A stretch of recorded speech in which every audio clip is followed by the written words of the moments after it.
Bismillahirrahmanirrahim. Assalamualaikum warahmatullahi wabarakatuh. Hai teman-teman, perkenalkan nama saya Selvina Dwi Anjani dari Prodi S1 Akuntansi A. Kali ini saya akan sedikit membahas tentang etika perilaku, kontribusi para filsuf.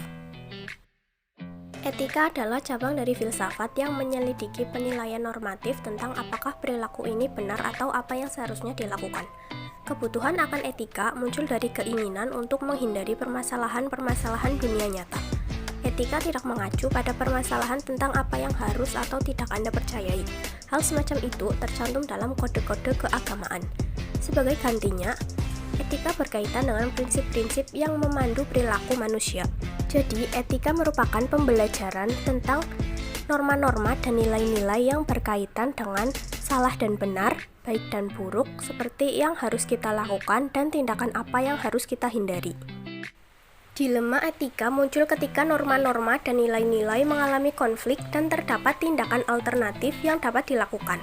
Hal ini berarti pengambilan keputusan harus membuat sebuah pilihan. Tidak seperti keputusan bisnis lainnya yang mempunyai kriteria pengambilan keputusan yang jelas, dilema etika tidak mempunyai standar objektif. Oleh karena itu, kita harus menggunakan kode etik yang bersifat subjektif. Etika dan kode etik. Ensiklopedia Filosofi mendefinisikan etika dalam 3 cara. Yang pertama, pola umum atau cara hidup. Yang kedua, seperangkat aturan perilaku atau kode etik. Dan yang ketiga, penyelidikan tentang cara hidup dan aturan perilaku. Moralitas dan kode etik didefinisikan dalam Ensiklopedia Filosofi sebagai istilah yang mengandung 4 karakteristik. 1. Keyakinan tentang sifat manusia. Yang kedua, keyakinan tentang cita-cita, tentang apa yang baik atau diinginkan atau kelayakan untuk mengejar kepentingan diri sendiri. 3. Aturan yang menjelaskan apa yang harus dilakukan dan apa yang seharusnya tidak dilakukan. Dan yang terakhir, motif yang cenderung membuat kita memilih jalan yang benar atau salah. R.C. Carroll dengan cerdik mengamati bahwa Anda hanya dapat membicarakan tentang etika bisnis dengan penuh arti jika bisnis baik secara ekonomi. Apabila tidak menguntungkan, maka bisnis akan berhenti atau tutup, serta segala pertanyaan tentang apa yang sesuai dan tidak sesuai dengan perilaku bisnis diperdebatkan.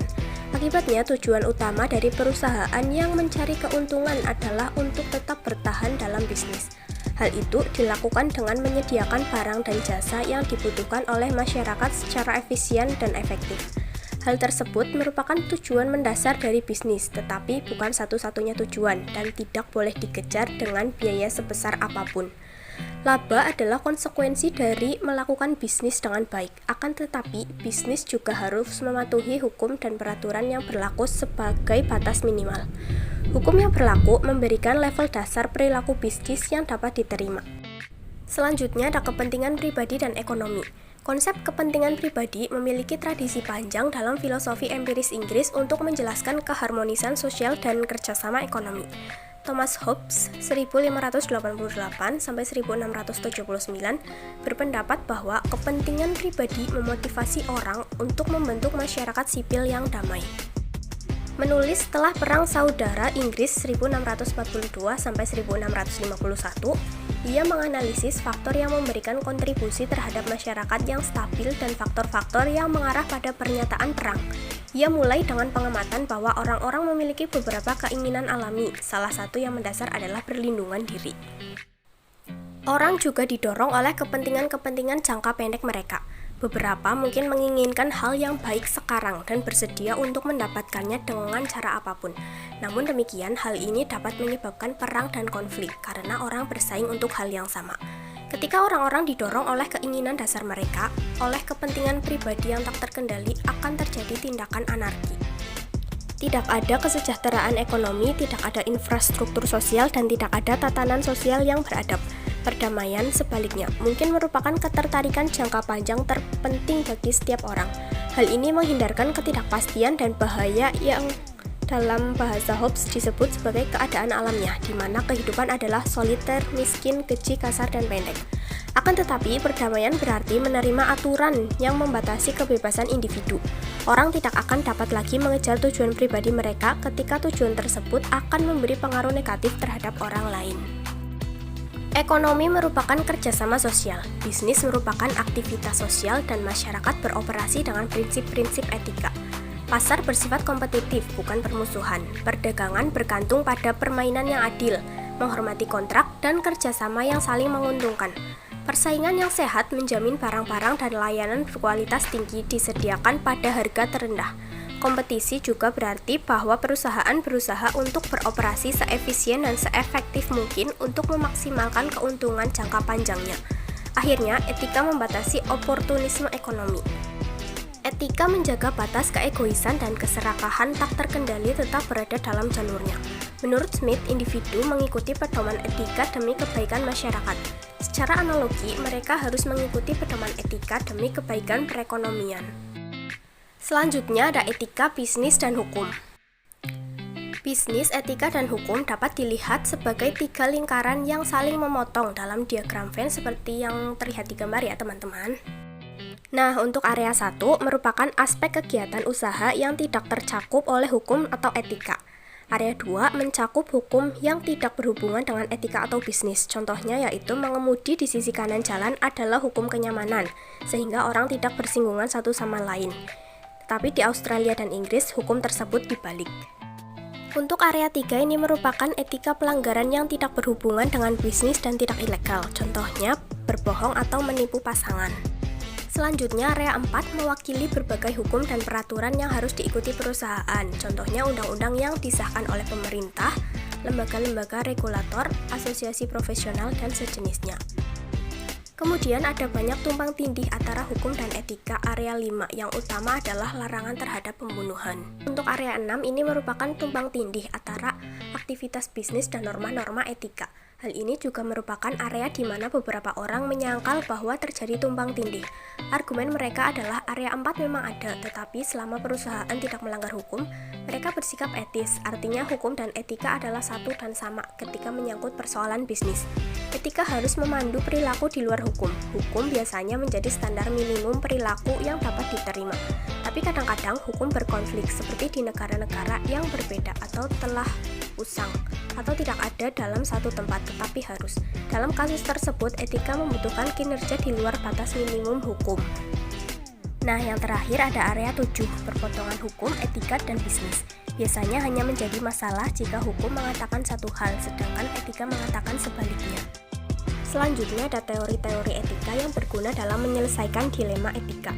Yang pertama, teleologi atau utilitarianisme dan konsekuensialisme. Analisis dampak. Teleologi berasal dari bahasa Yunani telos yang berarti akhir, konsekuensi, hasil. Sehingga teori-teori teleologi yang mempelajari etika perilaku dalam hal akibat atau konsekuensi dari keputusan etis. Teleologi cocok untuk banyak pelaku bisnis yang berorientasi hasil karena berfokus pada dampak dari pengambilan keputusan. Teleologi mengevaluasi keputusan sebagai baik atau buruk, diterima atau tidak dapat diterima dalam hal konsekuensi dari keputusan tersebut. Utilitarianisme mendefinisikan kebaikan dan kejahatan dalam hal konsekuensi non-etika dari kesenangan dan rasa sakit. Aspek kunci utilitarianisme adalah pertama, etikalitas dinilai berdasarkan konsekuensi non-etika.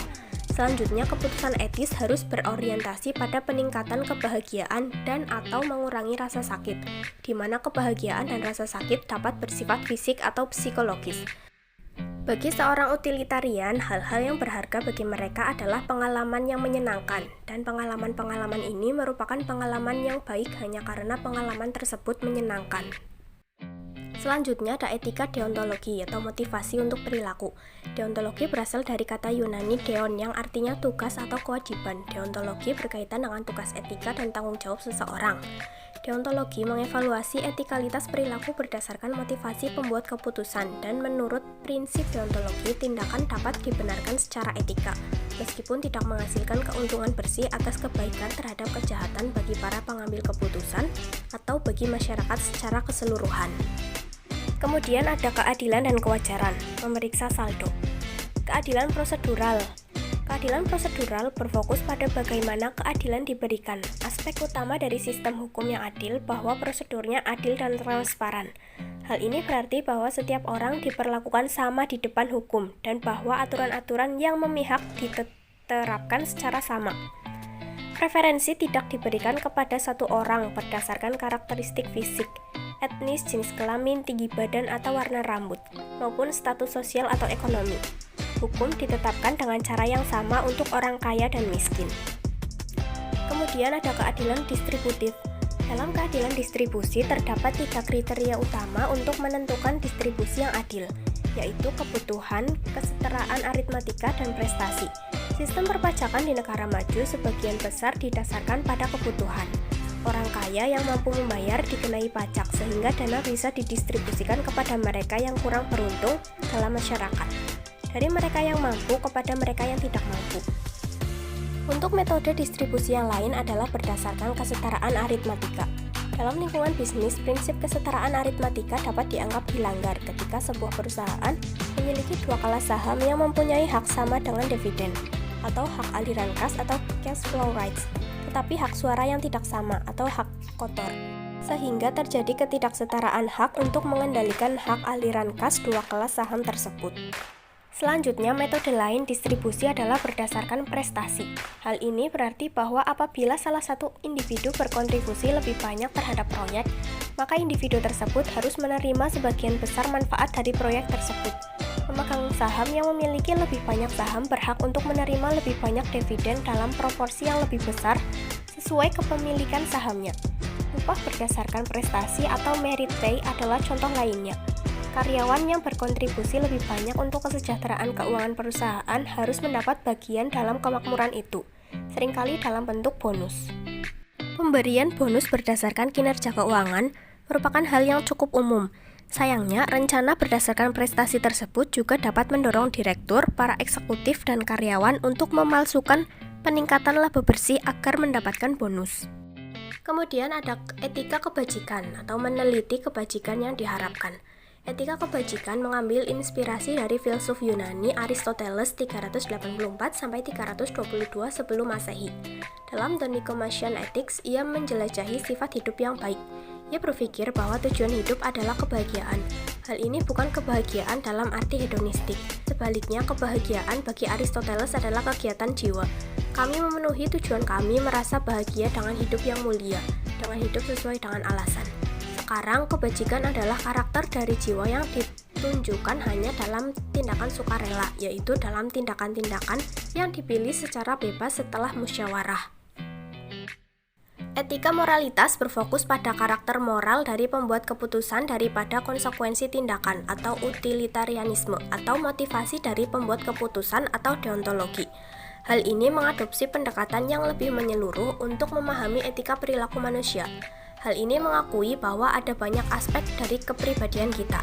Setiap dari kita memiliki berbagai karakter yang dikembangkan seiring kita menjadi matang secara emosional dan etika. Begitu karakter ini dibentuk, mereka cenderung cukup stabil. Kepribadian kita memiliki banyak segi dan perilaku kita cukup konsisten. Meskipun kita semua memiliki banyak kebajikan dan seringkali sama, kita menunjukkannya dalam derajat yang berbeda-beda meskipun situasinya sama. Nah, sekian dari saya. Apabila ada kesalahan, saya mohon maaf. Terima kasih. Wassalamualaikum warahmatullahi wabarakatuh. Bye-bye.